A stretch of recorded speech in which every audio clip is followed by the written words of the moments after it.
Welcome everyone to our YouTube channel. आज के video में हम एक न्यू टॉपिक स्टार्ट करेंगे। टॉपिक का नाम है differential equation of the form d square y by d x square equal to f of x. और आज हम इसका फर्स्ट प्रॉब्लम स्टडी करेंगे। तो देखिए क्वेश्चन आपके सामने है, ये प्रॉब्लम हमें सॉल्व करना है। बिल्कुल सिंपल प्रॉब्लम है। क्वेश्चन में क्या लिखा है वो हम पहले पढ़ेंगे।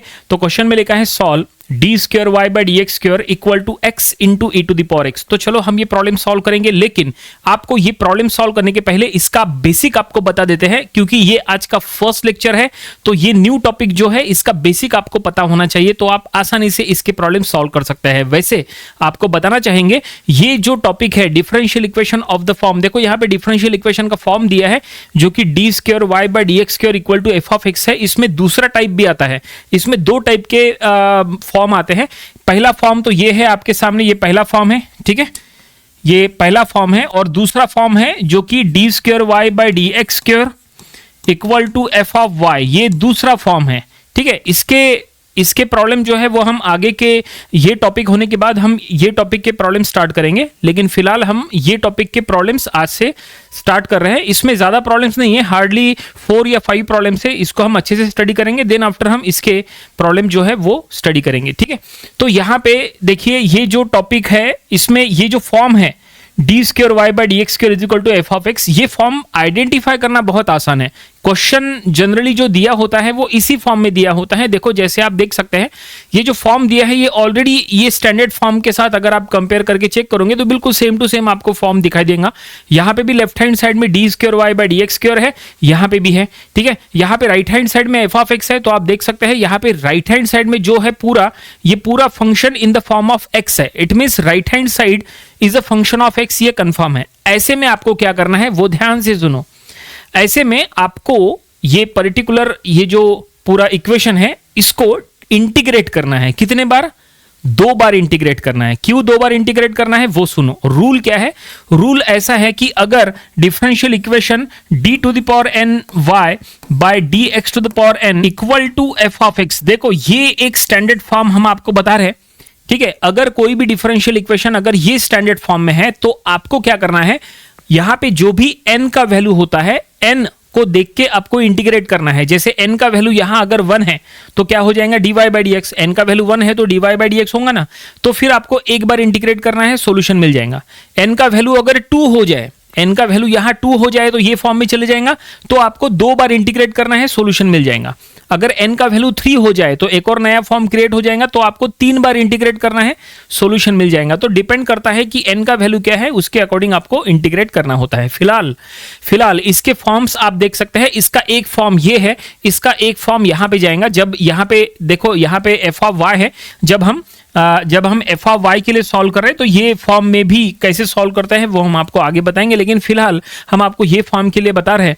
तो ध्यान से सुनो, वो ये बस कि पावर आप चेक करो, पावर यहां पे 2 है, इसका मतलब आपको यहां 2 बार इंटीग्रेट करना है, ये कंफर्म है। एक्स के रिस्पेक्ट में इंटीग्रेट करना है क्योंकि राइट साइड का जो फंक्शन है वो इन द फॉर्म ऑफ एक्स है, इसीलिए बस ये ध्यान में रखो। बाकी इसमें ज्यादा डिफिकल्ट कुछ भी नहीं है। चलो अब डायरेक्टली हम प्रॉब्लम सॉल्व करना स्टार्ट करते हैं। बेसिक चीज आपको बता दिए है।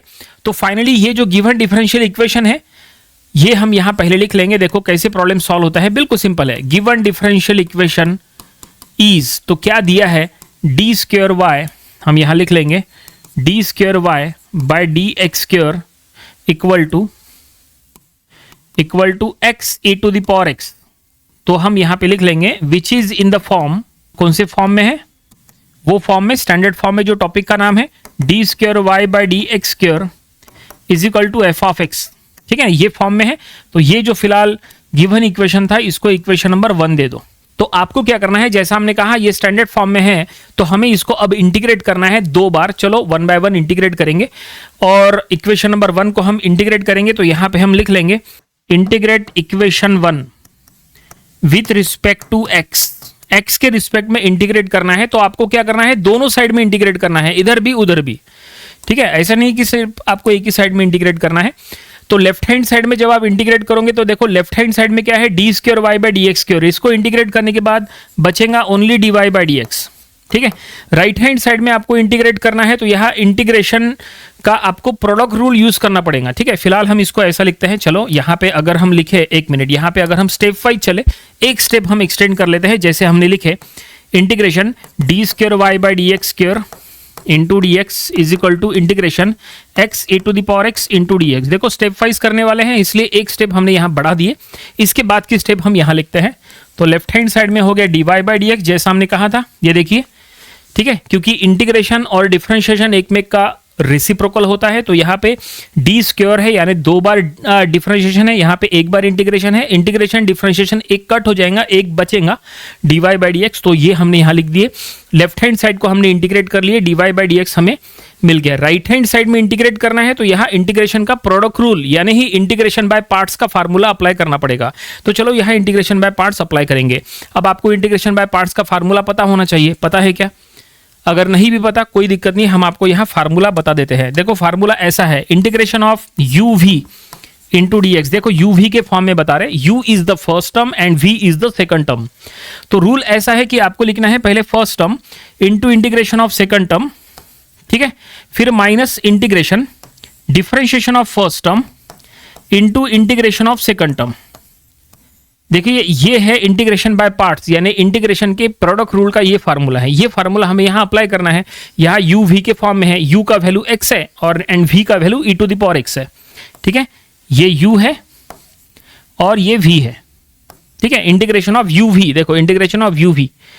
ठीक है, तो ये फार्मूला हम यहाँ पे अप्लाई करेंगे। तो इसके अकॉर्डिंग अगर हम चले तो आपको सबसे पहले लिखना है फर्स्ट टर्म यानी X into integration of second term यानी ई टू द पावर एक्स का integration E to the power x खुद, minus integration differentiation of first term यानी 1, ठीक है, into integration of second term यानी ई टू द पावर एक्स खुद into D X plus C. C is the integrating constant. यहाँ पे हम C1 ऐसा लिख लेंगे क्योंकि यहाँ पे 2 बार इंटीग्रेट करना है ना, तो दो इंटीग्रेटिंग कांस्टेंट्स आएंगे। ये जो इंटीग्रेटिंग कांस्टेंट C1 है that is the arbitrary constant. ठीक है, तो हम यहाँ पे इंटीग्रेट कर रहे हैं, तो ये कुछ ऐसा हो जाएगा x e to the power x minus इसको इंटीग्रेट करेंगे e to the power x plus C1। ये देखिए हमने एक बार इंटीग्रेट कर लिए तो हमें dy बाई डी एक्स हमें मिल गया।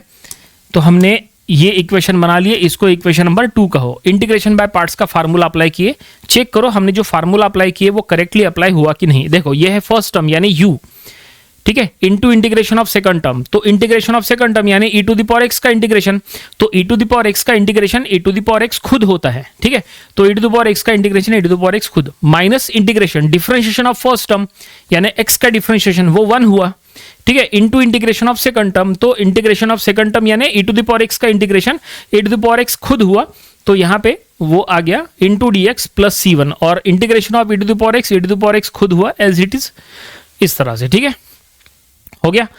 फाइनली हमने इक्वेशन नंबर 1 को एक बार इंटीग्रेट कर ली। अब इसको एक और बार इंटीग्रेट करो, क्योंकि हमने आपको क्या कहा था 2 बार इंटीग्रेट करना है, क्योंकि d square y by D x square के लिए सॉल्व कर रहे हैं ना, तो 2 बार इंटीग्रेट करना है। तो चलो अब हम यहाँ पे लिखेंगे इंटीग्रेटिंग, ये हमने लिखा हुआ है, इसी को कॉपी कर लेते हैं ना। इंटीग्रेटिंग इक्वेशन नंबर 1 नहीं, अब इक्वेशन नंबर 2 रहेगा। Integrating equation number 2 with respect to x. तो फिर से हमें जहां तक इंटीग्रेशन बाय पार्ट्स का फार्मूला अप्लाई करना पड़ सकता है, चलो देखते हैं। ठीक है, तो लेफ्ट हैंड साइड में अगर आप इंटीग्रेट करोगे तो देखो क्या होगा। अब हम डायरेक्टली इंटीग्रेशन लिख लेते हैं। यहाँ पे हमने ये एक स्टेप एक्स्ट्रा लिखे थे, ये स्टेप एक्स्ट्रा लिखने की जरूरत नहीं है।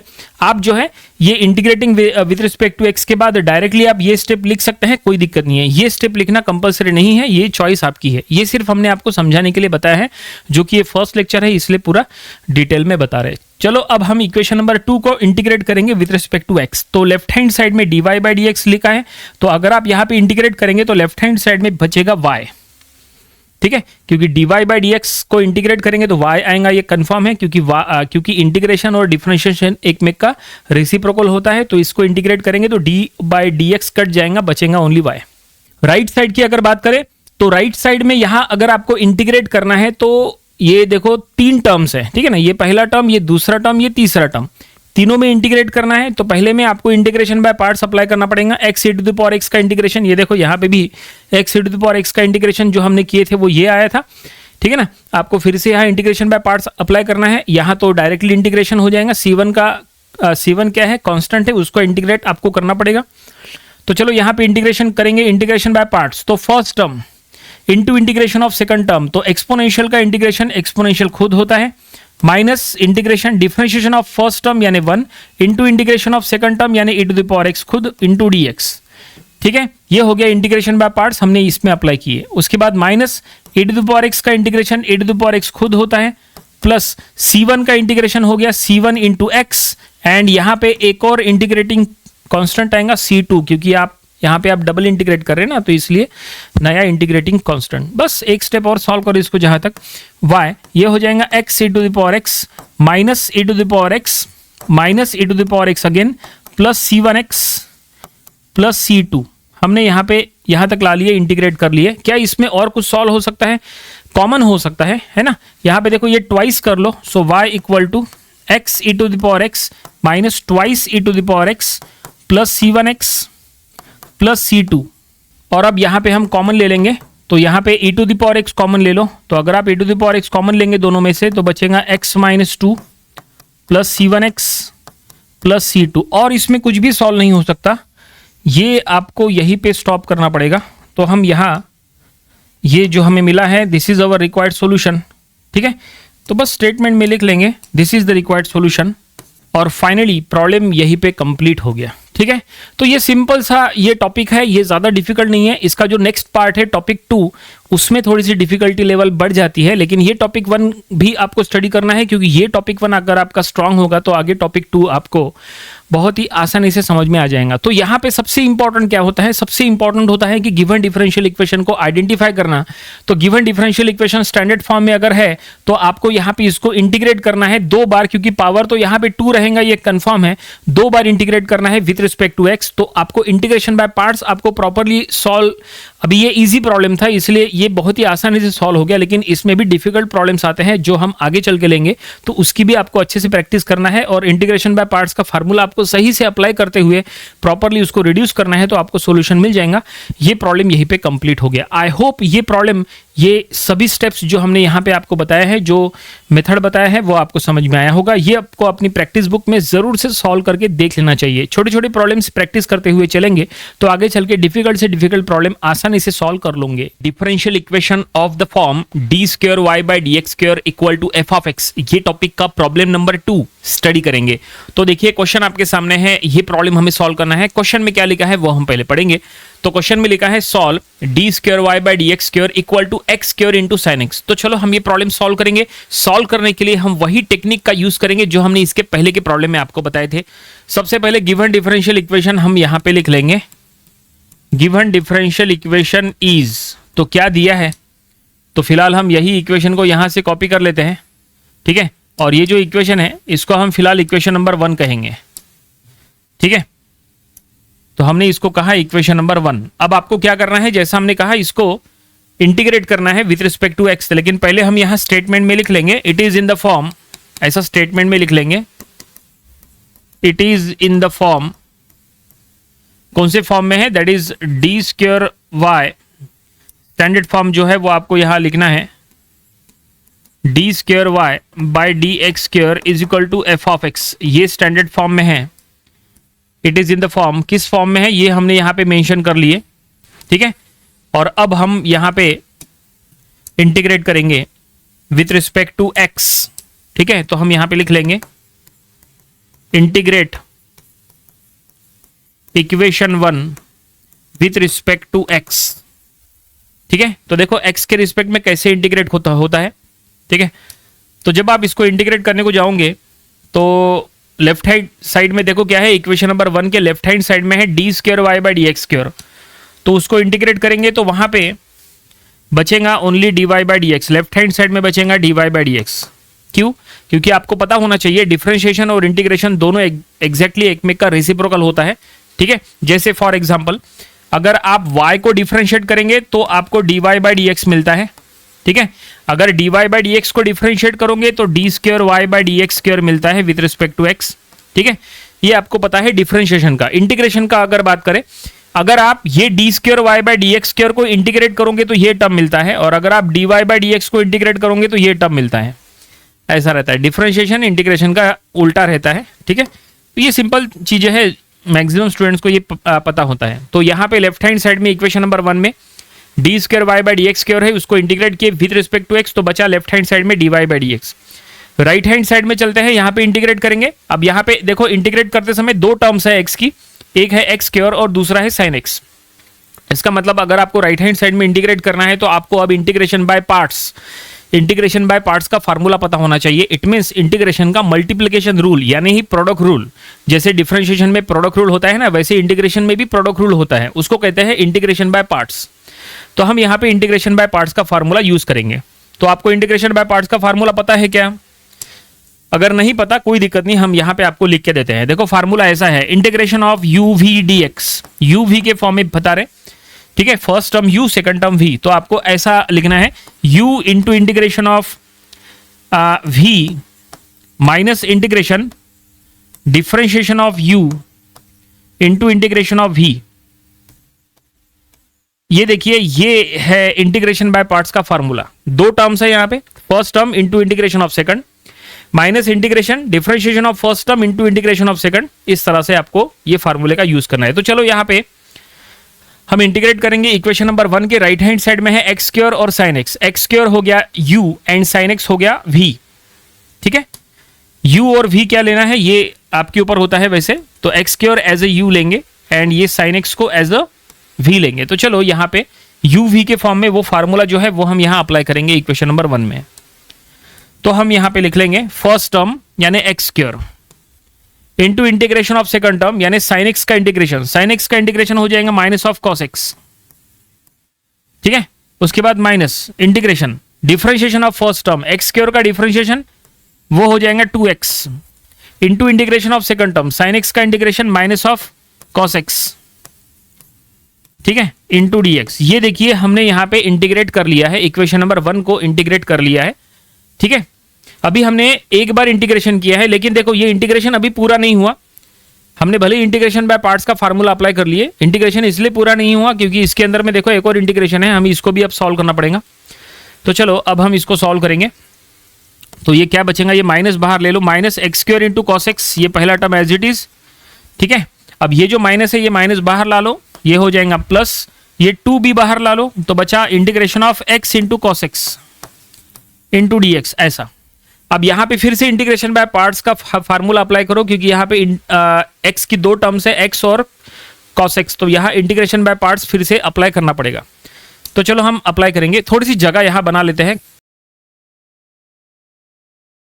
तो हम यहाँ पे इंटीग्रेट करेंगे लेफ्ट हैंड साइड में, तो dy बाई डी एक्स है, हम इधर से लिखेंगे इक्वल टू ये minus X square into cos X, ये पहला टर्म एज इट इज है। अब यहाँ पे इंटीग्रेट करना है, सबसे पहले 2 बाहर है, बाहर ही रहने दो उसको। फर्स्ट टर्म यानी x into integration of second term cos x का integration sin x minus integration differentiation of first term यानी 1 क्योंकि x का डिफरेंशिएशन 1 और इंटीग्रेशन ऑफ सेकंड टर्म यानी इंटीग्रेशन ऑफ cos यानी ये हो जाएगा sin x इंटू dx। ये देखिए हमने यहां तक सॉल्व कर लिए, इसमें हमने इंटीग्रेशन बाय पार्ट्स अप्लाई किए, ठीक है। तो ऐसा हुआ, इसमें देखो एक और इंटीग्रेशन है, तो चलो अब यहाँ पे इंटीग्रेट कर लेते हैं इसको। तो इसके बाद की टर्म हम यहाँ लिख सकते हैं, चलो इधर लिखते हैं, ठीक है। तो इंटीग्रेशन आना चाहिए आपको, हमेशा ध्यान में रखो।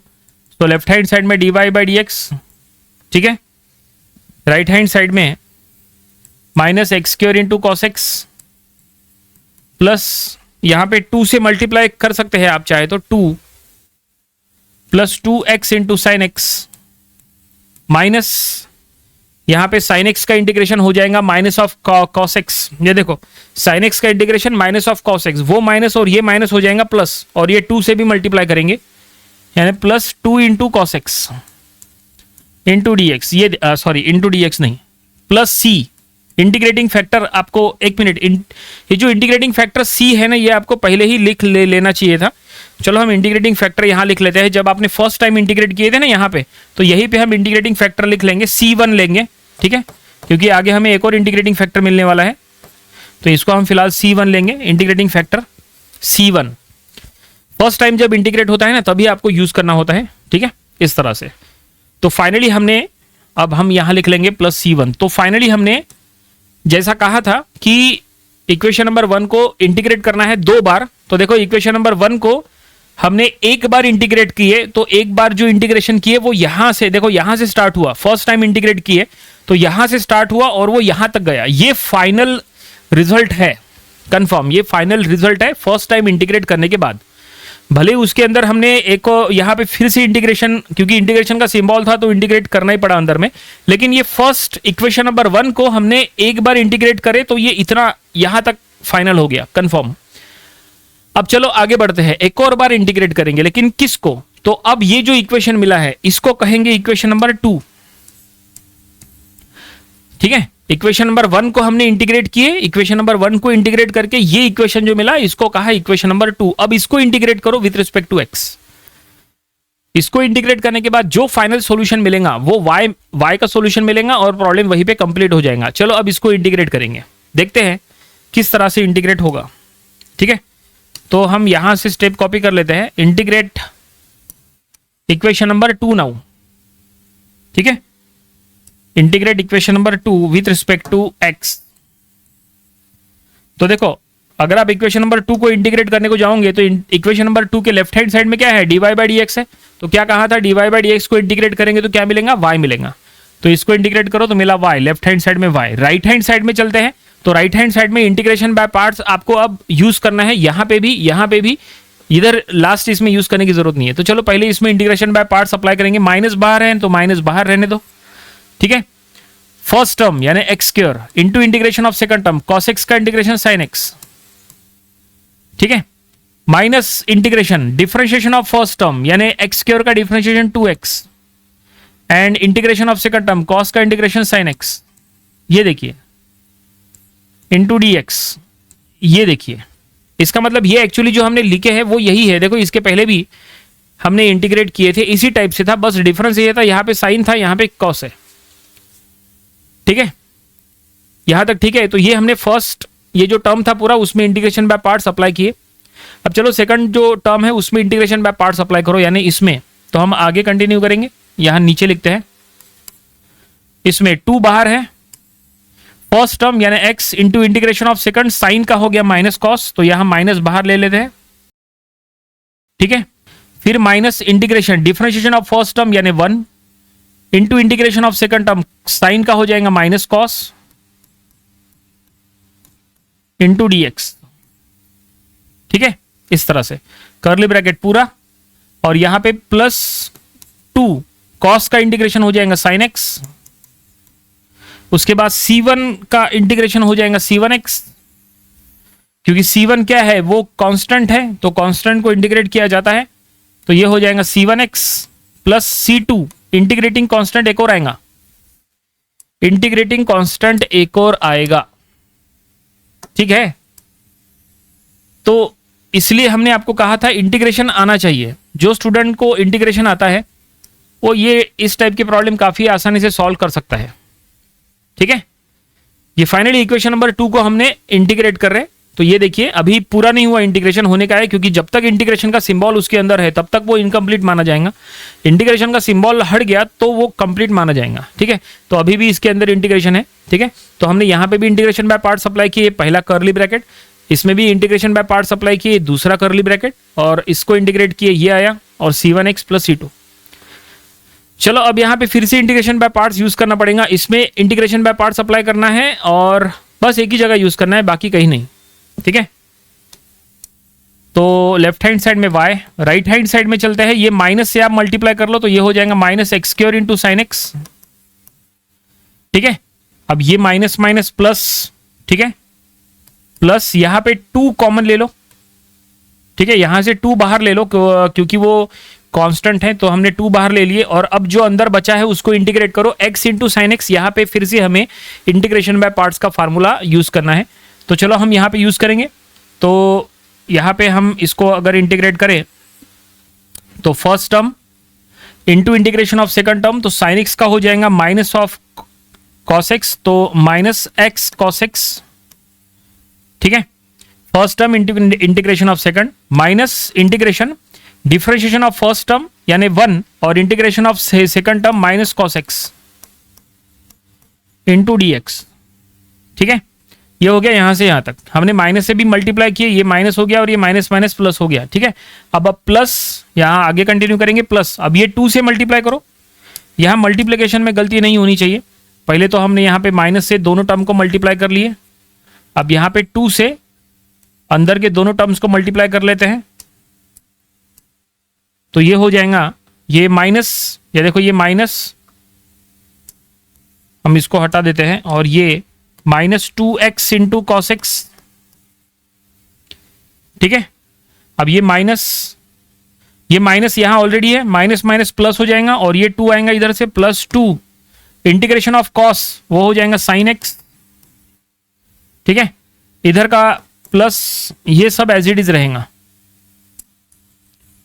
ये सब एज इट इज, ये हमने यहां लिख दिए। ये फाइनली यहां तक हो गया, लेकिन अभी भी इंटीग्रेशन पूरा नहीं हुआ, क्योंकि इंटीग्रेशन का सिंबल जब तक खत्म नहीं होता तब तक इंटीग्रेशन पूरा नहीं माना जाता है। यहां देखो इंटीग्रेशन का सिंबल है। अब हमें इसको और सॉल्व करना है। सो y इक्वल टू ये पहला term as it is -x² into sine x. अब यहां पे 2 से मल्टीप्लाई करो, ये 2 से अंदर के दोनों टर्म को मल्टीप्लाई कर लो, और ये माइनस माइनस प्लस भी हो जाएगा,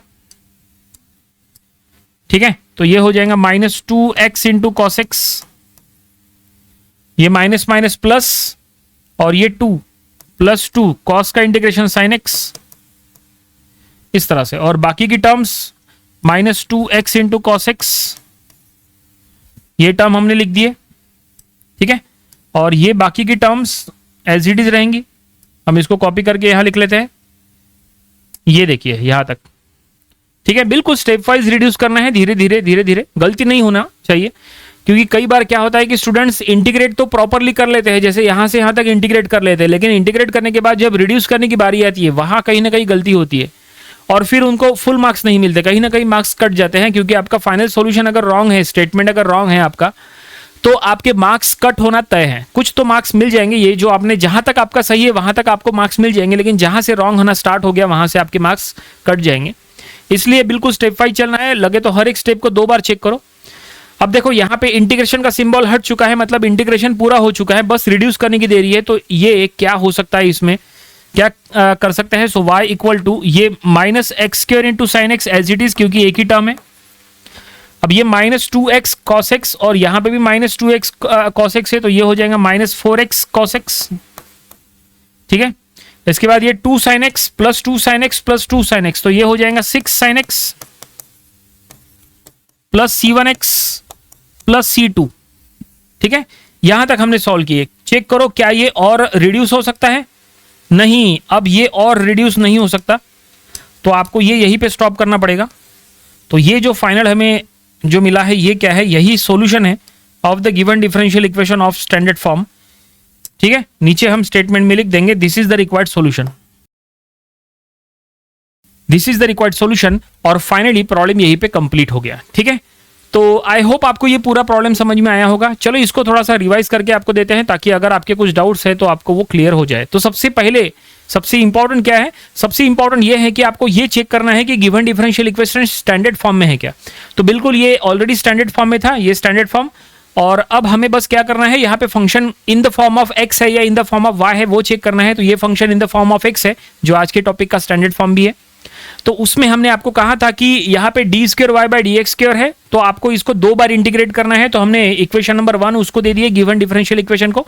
इसको हमने जब एक बार इंटीग्रेट किए, तो इंटीग्रेट करने के बाद देखो हमने ये इंटीग्रेट किए, और इंटीग्रेशन बाय पार्ट्स हमने कई बार यूज किए हैं। देखो यहाँ पे यहाँ पे यहाँ पे, और फर्स्ट टाइम इंटीग्रेट करने के बाद ये फाइनल रिजल्ट हमें मिला है। इक्वेशन नंबर 2 हमने उसको दे दिए, उसको हमने एक और बार इंटीग्रेट किए विथ रिस्पेक्ट टू एक्स। तो देखो यहाँ पे इस तरह से इंटीग्रेट हो गया, लेकिन इंटीग्रेशन बाय पार्ट्स हमने अंदर और यूज किए, क्योंकि इंटीग्रेशन का सिंबल था, और यहाँ पे सिंबल हटने के बाद हमने उसको रिड्यूस किए, और यहाँ पे हमने स्टॉप किए, and this is our required solution. और इस तरह से प्रॉब्लम ये कंप्लीट हो गया, ठीक है। तो ये प्रॉब्लम आपको अपनी प्रैक्टिस बुक में जरूर से सॉल्व करके देख लेना चाहिए। ऐसे प्रॉब्लम जब आप घर से ही प्रैक्टिस करके जाओगे तो एग्जाम में ये डेफिनेटली आपसे सॉल्व हो जाएंगे, ठीक है। तो ये था आज का differential equation of the standard form का problem number 2। Differential equation of the form d² y by dx² equal to f of x, ये टॉपिक का प्रॉब्लम नंबर 3 स्टडी करेंगे। तो देखिए क्वेश्चन आपके सामने है, ये प्रॉब्लम हमें सॉल्व करना है, इंपॉर्टेंट प्रॉब्लम है, ऑलरेडी एग्जाम में आ चुका है। देखो क्वेश्चन में क्या लिखा है, तो क्वेश्चन में लिखा है solve D square Y by D x square equal to के, ब्रैकेट में है ए x minus x square, given that D Y by D X equal to 0, Y equal to Y 0 when X is equal to 0, K and A R constants. तो चलो हम ये problem solve करेंगे। तो सबसे पहले हम गिवन डिफरेंशियल इक्वेशन ये फॉर्म के साथ मैच करेंगे और उसको इंटीग्रेट करना स्टार्ट करेंगे, ठीक है। तो हम यहां पे लिख लेंगे given differential equation is, given differential equation जो दिया है वो हम यहां लिख लेंगे। क्या दिया है, that is d square Y by D x square is equal to के, ब्रैकेट में है ए एक्स माइनस एक्स स्क्र। तो ये वो टाइप 1 के स्टैंडर्ड फॉर्म के साथ मैच कर रहा है, तो हम यहां पे लिख लेंगे it is in the form, it is in the form d square Y by D x square is equal to f of x, ठीक है। ये स्टैंडर्ड फॉर्म में है, तो हमने यहाँ पे मेंशन कर लिए। एग्जाम में भी आपको ऐसा मेंशन करना है, ठीक है। इसको इक्वेशन नंबर 1 दे दो, ये जो ऊपर की गिवन इक्वेशन है ना, गिवन इक्वेशन को इक्वेशन नंबर 1 दे दो। तो अब ये इक्वेशन नंबर 1 को यानी गिवन डिफरेंशियल इक्वेशन को हमें 2 बार इंटीग्रेट करना है। चलो 1 बाय 1 इंटीग्रेट करेंगे। तो हम यहां पे स्टेटमेंट में लिख लेंगे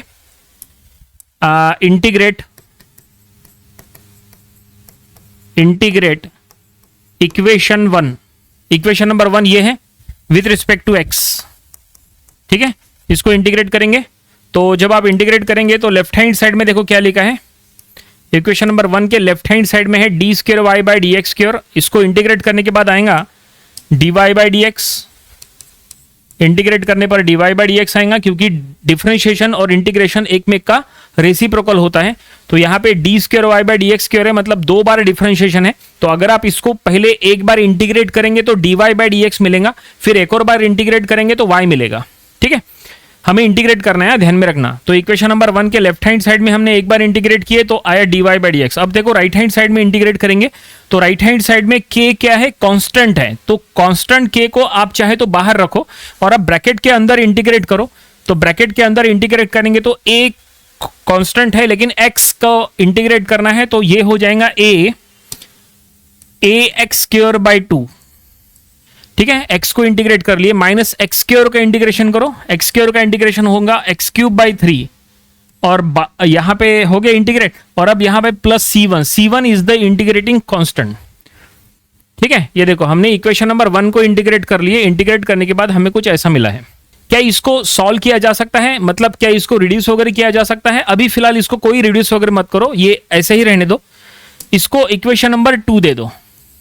अब चलो ये इक्वेशन नंबर 2 को इंटीग्रेट करो तो आपको y मिलेगा, क्योंकि हमने आपको कहा था ना 2 बार इंटीग्रेट करना है। तो पहली बार इसको इंटीग्रेट किए तो ये मिला, अब इसको एक और बार इंटीग्रेट करो तो आपको y मिल जाएगा, ठीक है। तो हम यहां पे लिख लेंगे integrate equation number 2, equation number 2 को इंटीग्रेट करना है विथ रिस्पेक्ट टू x। तो लेफ्ट हैंड साइड में देखो इक्वेशन नंबर 2 के d Y by D x है, तो इंटीग्रेट करने के बाद लेफ्ट हैंड साइड में मिल जाएगा y। D Y by D x को इंटीग्रेट करो तो मिल जाएगा y। राइट साइड में चलते हैं, k कांस्टेंट है, ब्रैकेट के अंदर इंटीग्रेट करो।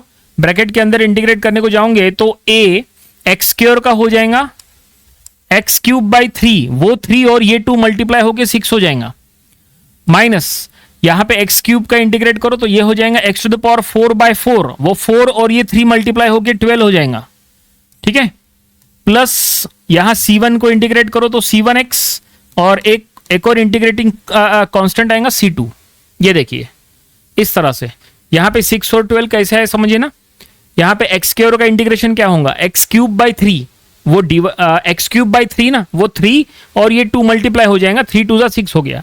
यहां पे एक्स क्यूब का इंटीग्रेशन हो गया x to the power 4 by 4, फिर वो 4 और 3 मल्टीप्लाई हो गया, 4 3 12 हो गया, ऐसा है वो, ठीक है। तो फाइनली हमने इंटीग्रेट कर लिए। ये जो इक्वेशन मिला इसको इक्वेशन नंबर 3 दे दो। तो हमने आपको जैसा कहा था गिवन डिफरेंशियल इक्वेशन को आपको इंटीग्रेट करना है 2 बार। तो हमने गिवन डिफरेंशियल इक्वेशन को इक्वेशन नंबर 1 दी, उसको पहली बार इंटीग्रेट किए तो ये इक्वेशन मिला, एक और बार इंटीग्रेट किए तो ये इक्वेशन मिला। फाइनली हमें y मिल गया, देखो y मिल गया, ठीक है। आज का ये प्रॉब्लम नंबर 3 चल रहे हैं। इसके पहले के 2 जो प्रॉब्लम्स हमने लिए थे उसमें इतने आसानी से हमें y नहीं मिला था, उसमें हमने y फाइंड आउट करने के लिए कई बार इंटीग्रेशन बाय पार्ट्स वगैरह अप्लाई किए थे, काफी वो डिफिकल्ट था, जबकि यहाँ पे तो बहुत आसानी से मिल गया। लेकिन प्रॉब्लम कंप्लीट नहीं हुआ, हमें y तो मिल गया, प्रॉब्लम कंप्लीट क्यों नहीं हुआ? क्योंकि यहाँ पे C1 C2 अब्सेंट है, हमें C1 C2 फाइंड आउट करना पड़ेगा। C1 and C2 are arbitrary constants, ठीक है। C1 C2 फाइंड आउट करना पड़ेगा। क्यों फाइंड आउट करना पड़ेगा? क्योंकि फाइंड आउट करने के लिए कंडीशंस दिए हैं ना, ये देखो, ये कंडीशंस का यूज करके हमें C1 C2 मिल जाएगा। इसके पहले के प्रॉब्लम्स में कंडीशन नहीं दिए थे, इसलिए हमने वहां पे फाइंड आउट नहीं किए थे, लेकिन यहाँ फाइंड आउट करना पड़ेगा, देन ओनली ये कंप्लीट होगा, ठीक है। तो चलो गिवन कंडीशन का यूज करो। क्या दिया है कंडीशन? यहाँ पे दो कंडीशन दिए हैं। पहली कंडीशन देखो क्या है, बताते हैं। पहली कंडीशन है पहली कंडीशन है dy by dx is equal to 0 when x is equal to 0। dy by dx is equal to 0 when x is equal to 0, ये कंडीशन नंबर 1 है। और कंडीशन नंबर 2 ये है y equal to y0 when x is equal to 0, ये condition number 2 है। दो conditions है, तो दोनों कंडीशंस 1 by 1 अप्लाई करो। पहली condition dy by dx equal to 0, तो dy by dx कहां पे है? dy by dx equation number 2 में है, देखो इक्वेशन नंबर 2 में यहां dy by dx है ना। तो क्या करो, पहली कंडीशन इक्वेशन नंबर 2 में अप्लाई करो और सेकंड कंडीशन इक्वेशन नंबर 1 में अप्लाई, इक्वेशन नंबर 3 में अप्लाई करो। क्योंकि इक्वेशन नंबर 3 में y है, तो सेकंड कंडीशन इक्वेशन नंबर 3 में अप्लाई होगा, इक्वेशन नंबर 1 में कोई कंडीशन अप्लाई नहीं होगा, ठीक है। तो देखो कैसे अप्लाई होता है, हम यहां लिखेंगे now by using condition, now by using given condition, जो क्वेश्चन में गिवन है वो, by using given condition, that is, condition क्या है हम यहां पे लिख लेंगे, कंडीशन मेंशन करना पड़ेगा, that is dy by dx equal to 0 at x is equal to 0, ये पहली कंडीशन है, ठीक है। और ये कंडीशन हम कहां पे यूज करने वाले हैं? इक्वेशन नंबर 2 में। तो देखो इक्वेशन नंबर 2 क्या होता है, तो इक्वेशन नंबर 2 में कंडीशन यूज कर रहे हैं। तो इक्वेशन नंबर 2 में अगर आपको कंडीशन यूज करना है तो क्या करो, जहां पे dy by dx है वहां 0 पुट करो, और जहां x है वहां पे भी 0 पुट करो, ठीक है। तो देखो इक्वेशन नंबर 2 के लेफ्ट हैंड साइड में dy by dx है, तो लेफ्ट हैंड साइड हो जाएगा 0, राइट साइड में जहां जहां पे x है वहां 0 हो जाएगा, तो k यहाँ पे 0 पुटअप करो, तो ये टर्म भी 0, ये टर्म भी 0, उसके बाद प्लस C1, ठीक है। तो 0 इंटू के 0 हो जाएगा, मतलब C1 की वैल्यू हमें 0 मिलने वाली है। तो यहां हमें मिल गया C1 equal to 0, C1 equal to 0, ये हमें C1 की वैल्यू मिल गई। पहली कंडीशन यूज की इक्वेशन नंबर 2 में। अब चलो सेकंड कंडीशन यूज करो इक्वेशन नंबर 3 में, ठीक है। Now by using